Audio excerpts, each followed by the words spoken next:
Vous souhaitez vous aussi fabriquer votre savon à la maison? Aujourd'hui, je fais le tour avec vous du matériel dont vous aurez besoin.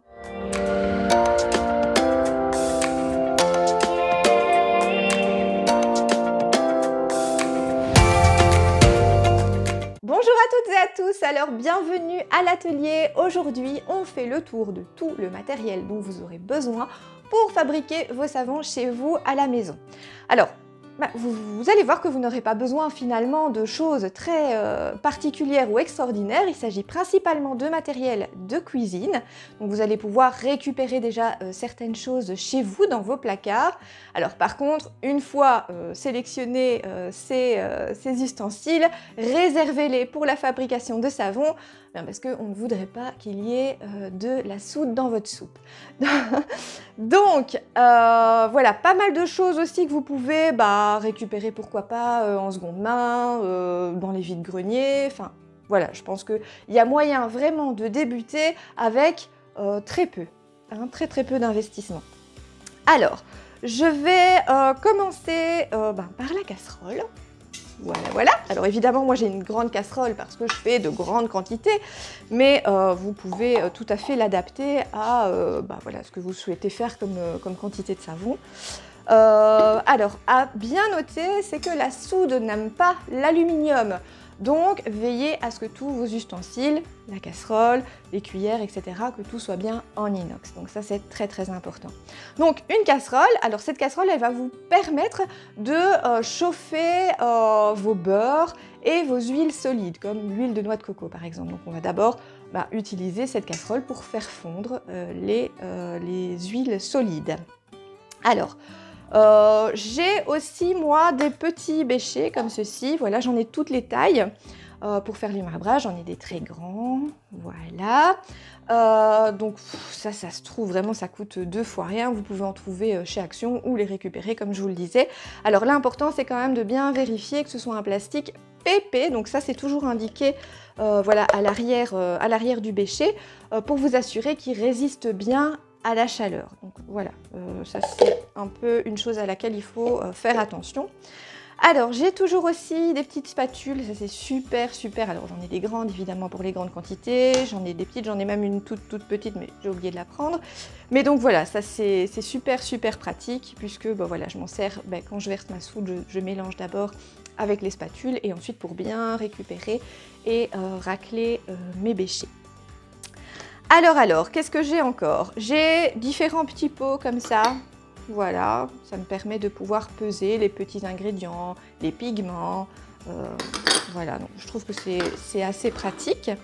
Une balance de cuisine au gramme près, il n'y a pas besoin d'avoir une balance spécifique, donc voilà, une balance de cuisine, moi j'ai commencé avec celle-ci et franchement, c'est très bien, il n'y a pas de souci. Alors, des cuillères, évidemment, un grand classique. Alors, pour faire votre mélange eau soude, on va avoir besoin d'un récipient qui résiste à la chaleur. Donc ça, c'est très important puisque ce mélange peut monter au-delà des 90 degrés. Donc c'est très important d'avoir un récipient qui résiste à la chaleur. Vous pouvez utiliser, donc moi j'ai ici un petit plat en inox, mais vous pouvez aussi très bien utiliser le Pyrex. Donc ici j'ai un bêcher en Pyrex. La seule chose auquel il va falloir faire attention avec le Pyrex, c'est de regarder qu'il n'y a pas trop de griffures dans le verre, parce que sinon ça va fragiliser le verre. Et bien voilà, il serait dangereux que quand vous fassiez votre mélange, à cause de ces petites griffures, le verre casse et ne résiste pas, donc ça pourrait être dangereux. Donc voilà. Pour vérifier la température, on va avoir besoin d'un thermomètre. Alors moi j'ai un thermomètre comme celui-ci, c'est un thermomètre digital, mais j'ai longtemps travaillé avec un thermomètre de cuisine avec une sonde. Donc voilà, ça fonctionne aussi très bien. Voilà, disons que celui-ci est quand même plus pratique parce qu'on ne doit pas, mettre, il y a moins de manipulation à faire qu'avec celui avec la sonde et voilà, donc il est quand même plus pratique, mais celui-là fait aussi très bien l'affaire. Alors, un mixeur plongeur. Alors le mixeur plongeur, il va permettre de pouvoir faire accélérer un petit peu la trace, parce que parfois elle arrive vite, mais alors parfois, selon le mélange des huiles, elle peut être très très lente. Alors si vous devez le faire à la main, ça va être un petit peu long. Là, avec le mixeur plongeur, on vient plonger, on mixe quelques fois, et hop, la trace arrive. Voilà, donc c'est quand même bien intéressant. Ça fonctionne sans, mais c'est quand même... voilà, c'est quand même mieux d'avoir le mixeur plongeur. Donc là aussi, n'hésitez pas à le récupérer, n'allez pas investir dans un neuf. Alors bien que maintenant on trouve des mixeurs pas très chers. Hein. Alors après, quand votre savon est fait, il faudra le mettre en moule. Alors pour les moules, donc, je vais vous montrer. Voilà, donc les petits silicones peuvent très bien fonctionner. J'en ai ici, donc c'est vraiment un moule à cake en silicone. Voilà, j'en ai d'autres ici avec d'autres formes, donc ça c'est pour le silicone. Vous pouvez très bien utiliser des moules en bois également. Moi j'ai aussi ce type de moule. Voilà.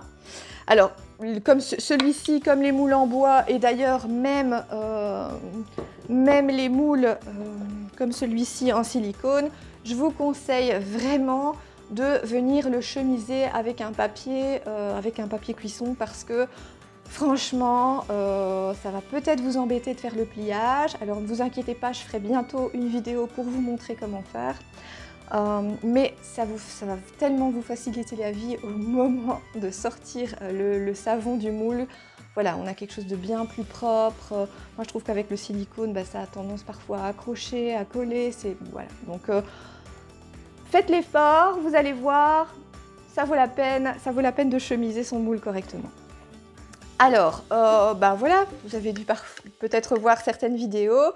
On peut aussi récupérer certaines choses, comme ici, les boîtes de chips, où comme ça, on peut faire un long savon cylindre et venir couper des petites rondelles. Donc, c'est bien sympathique. Certaines récupèrent également les boîtes Tetra Pak, donc les boîtes de lait ou de jus de fruits. Voilà, donc pourquoi pas. Donc vous voyez, il n'y a pas besoin d'investir. Vous pouvez déjà, j'en suis sûre, faire avec ce que vous avez à la maison du savon. Alors par contre, on va parler sécurité. Donc vous le savez, faire du savon avec de la soude, ça nécessite quand même quelques précautions, puisque la soude, c'est une substance qui est caustique, hein, donc qui peut provoquer des brûlures sur la peau. Donc il faut se protéger. Alors, les gants, très important, on porte toujours des gants, on met des manches longues, on évite de mettre un short et des sandalettes, hein, parce que s'il y a une petite goutte qui tombe sur l'orteil, sur le pied, ça peut brûler, ça fait très mal. Donc on fait attention quand même à bien s'équiper, on met les gants. Vous aurez besoin aussi, très important, de lunettes. Donc voilà, lunettes de sécurité, parce que une simple petite goutte dans l'œil peut faire que vous deveniez aveugle, hein, voilà. Il s'agit quand même de brûlures chimiques, donc on fait très attention, on prend toutes les précautions. Alors après, quand on fait de grosses quantités de mélange de soude, moi je préconise quand même aussi de venir mettre un masque. Bon, il est impressionnant celui-ci, mais donc voilà. On vient mettre le masque parce que les vapeurs, ça peut irriter, ça prend à la gorge. Toujours essayer de bien être dans un espace qu'on peut aérer, c'est hyper important. Voilà, donc si on est bien équipé, qu'on se protège bien, il n'y a pas de problème, on peut y aller, il n'y a pas de souci. Voilà, donc je pense que j'ai fait à peu près le tour. Je réfléchis pour voir si je n'ai rien oublié, je ne pense pas. Donc voilà, en tous les cas, donc je vous l'ai dit, je vous fais bientôt une vidéo pour vous montrer comment on chemise le moule. Et puis voilà, vous pouvez aussi toujours télécharger mon soap guide, donc un petit guide que j'ai créé spécialement pour vous montrer un petit peu comment moi je trouve de l'inspiration pour mes créations. Il y a notamment une fiche avec un petit récap avec toutes les huiles que vous pouvez utiliser en savonnerie, avec leurs bienfaits, ce qu'elles vont apporter dans votre savon. J'ai aussi fait une petite checklist justement avec tout le matériel pour que vous puissiez l'avoir à côté de vous et tout préparer avant de vous y mettre. Donc ça aussi, il ne faut pas être distrait quand on fait du savon. Donc si on a tout son matériel, qu'on a bien préparé son plan de travail, voilà, c'est beaucoup plus facile, on peut mieux se concentrer sur sa création. Donc voilà, vous pouvez télécharger, je mets le lien dans la description, ce petit guide, donc c'est entièrement gratuit. Alors je vous fais plein de gros bisous et puis je vous retrouve bientôt.